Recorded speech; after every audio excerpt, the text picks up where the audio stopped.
So we finally got the spoilers for chapter 71 of Boruto, and let's just say it's not looking good for Code. He's getting absolutely bodied by Damon, it's not even close. And we also got some indication of Damon's weakness, which I don't think is correct. It could be like a mistranslation, but we'll get into that later on in the video. Firstly, I want to focus on what actually happened in the fight between Code and Damon. So we got a summary of the chapter. It says here that their alliance has broken down. Code has been cut off and discarded. Now that Code has been abandoned, his innermost thoughts are being mixed with feelings of envy and hatred. Now this might help Code come back and get stronger, because in Naruto, hatred sometimes helps with boosting the power of the character because they feel driven to get stronger because of this hatred. So we might see something happen for Code. Who knows, he might take a W at some point in this series, but at this point in time he's just taking L's, boys. He's just taking L's. OD then sent another tweet saying that Damon taunting Code from pages 28 to 29. So I want you guys to take the pages into account when I read from the tweets so that they line up. So the tweets weren't sent out in order of the pages, so I'm trying to line them up for you guys so you understand the sequence of events. So Damon says that it seems like you're definitely stronger than Jigen, which was already confirmed. The Hokage and Uchiha would probably be no match for you either, which is true because they were not stronger than Jigen, but that's about it, nothing more. It doesn't matter who's in second or third place, it's irrelevant to me when I'm first. Yo, these bars, bro. Like, I don't know, bro. This is a different character from the Damon we saw before. This is like a completely different personality, which I told people it's possible because it could be a case of Toby pretending to be an idiot and turned out to be Obito, who was pretending to be Madara. So I don't know, bro. These bars go hard. I'm just saying. It reminded me of Gojo from Jujutsu Kaisen when he said that I am the honored one. It just reminded me of that peak fiction right there. Awesome dialogue from Damon. She then says that for context, Code confessed his love to Eida, but he got rejected again.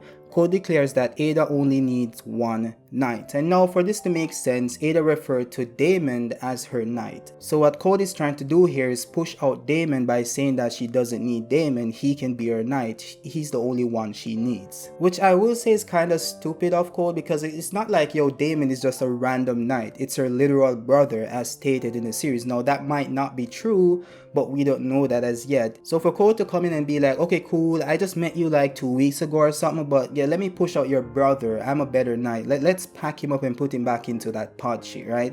I don't know what's in his head. It's crazy, bro. I don't know if this is good writing for Code. It's weird. But then it says that Damon versus Code ensues. Bug blurts out that Damon only needs his palm to be touching another person in order to reflect attacks. Code got overconfident. Now this part is a little weird for me. Now I don't know who started the fight at first, because earlier we read that Damon says that he's number one and he was taunting Code. So either that part came after this statement from Code, or that part came before, which is what prompted Code to make this statement. We'll have to wait until the chapter comes out to know for sure. But then it says that Damon's weakness is that his palm has to be touching someone for his reflection ability to work. Now this part doesn't make sense to me, because of course you can find some instances where Damon used his reflection ability while he was touching someone, but I can also find multiple instances where he wasn't touching anyone. A prime example is when he was fighting the guards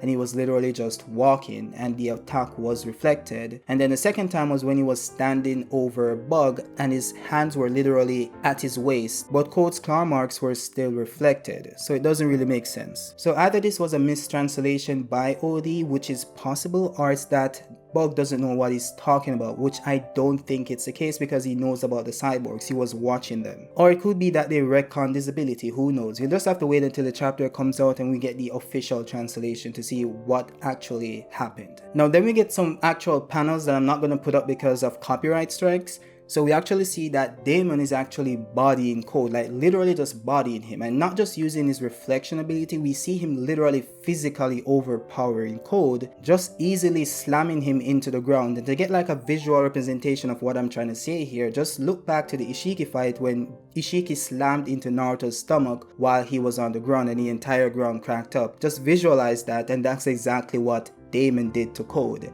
and Code is coughing up blood. Like, it's ridiculous how strong this dude is. So it's not that Damon just overpowers him by reflecting his attacks. He's physically stronger than Code, and apparently faster too, because he's able to catch Code. Now Code did escape using his claw marks, but before he did, he said something to Eida. Now it says here that from Code's farewell to Eida on page 31, once I become an Otsutsuki, I won't fall under the effects of your ability anymore. That moment should be the first time when I can finally realize what my own true feelings are. Do I want to love you, or do I want to kill you? So this dude is still focusing on his affection for Eida because he's still feeling the effects of her ability, but he doesn't know if it's real or if it's fake. And to me, it seems as if he wants it to be real because he actually likes Eida, in my opinion. Because like, you have other characters who are affected, like Shikamaru and some other characters, where they're able to understand that it isn't real, it's because of the ability.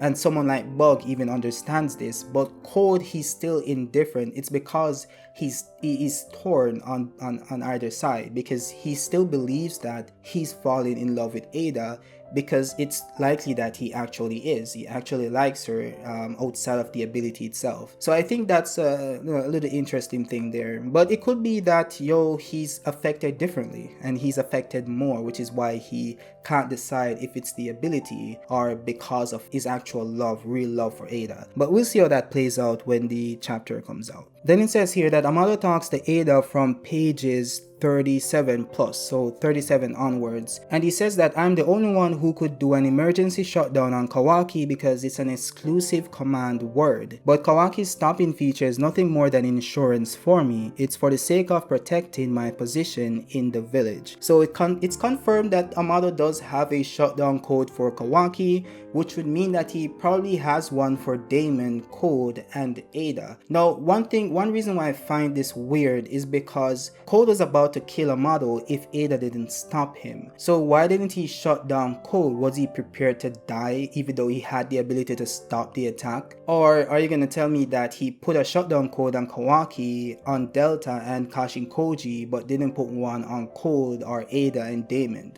Why? It just doesn't make sense, but I guess we'll get some clarification in the upcoming chapters. Then Amado says that my real goal is something else. In order to achieve that goal, I need Kawaki's karma. I'll explain why, but it's a long story. It seems like we'll need to discuss this with the people in Konoha too, so why don't we chat about the details when we arrive at the village? You ought to accept, Eida, this is an invitation from Shikamaru-kun, Shikamaru. And then he says that he put it this way: if you want to build a relationship with Kawaki, wouldn't it be best to lean into things, get closer, and live under Konoha's roof? And don't worry, I'll be the mediator to arrange it. So he's basically trying to push Shikamaru's plan here to say that, okay, Eida, you can be a part of the village, which I say it's technically true because she hasn't really done anything to the village or hurt anyone that they know of. She has hurt people by using Damon to end the guards, so she has done some things, but they don't know about that, right?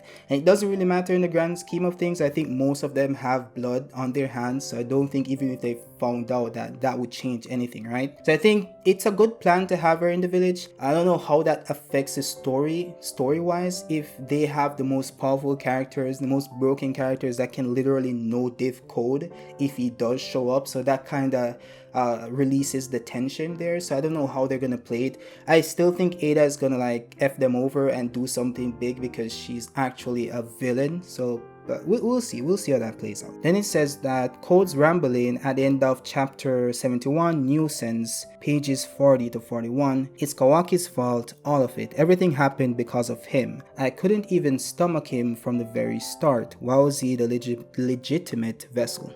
Sorry. Why am I so useless? And same goes with Eida. So he confirms he's useless. Tragic. Then says that anything and everything he possesses, I'll freaking kill him. I'll definitely do it with my own hands. I'll freaking wreck everything. The things and people that are dear to him, I'll destroy and ruin every single one of them. The Okage, his friends, and Konoha village too. Damn. So this dude is going all out, bro. He's ready for the smoke. So I think this probably confirms that Code is the one who destroys the village. So it's not Kawaki who did it, which people have theorized in the past that it's possible that Kawaki wasn't the one who destroyed the village. Now, I know some people theorize that it was Boruto, which I don't think make any sense, but yeah, I think it's likely Code did it, or it's probably an earthquake, who knows where.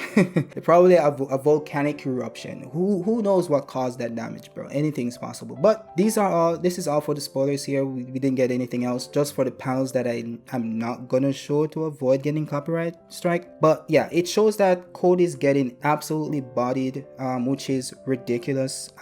Just imagine like getting your new powers, just awakening these new powers just to get bodied. And throughout this entire fight, Eida is just sitting there watching. She isn't even affected. At one point in the fight, Damon has his hands in his pockets, just effortlessly bodying this dude in his new limiter form.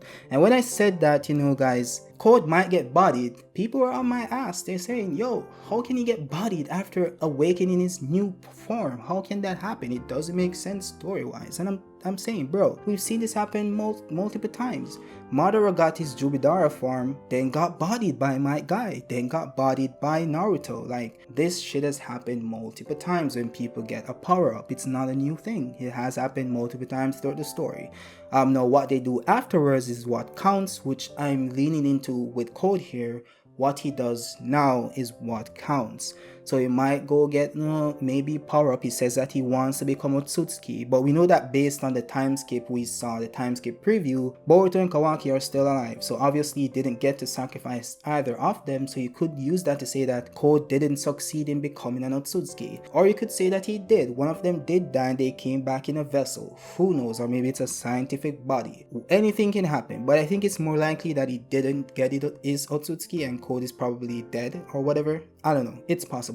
Or it could be that he found another Otsutsuki, maybe one of the missing Otsutsukis that everybody's theorizing about, and then he sacrificed one of them. Who knows? Anything is possible. But these spoilers were lit. Let me know what you guys think about them in the comment section. Do you guys like what is happening here? Do you think it's a mid chapter so far? Do you think it's fire? I think it's pretty good. But let me know what you guys think in the comment section. With that being said, guys, drop a like, subscribe, hit that notification bell to be notified when I post new content. But above all else, have a great day. Peace out.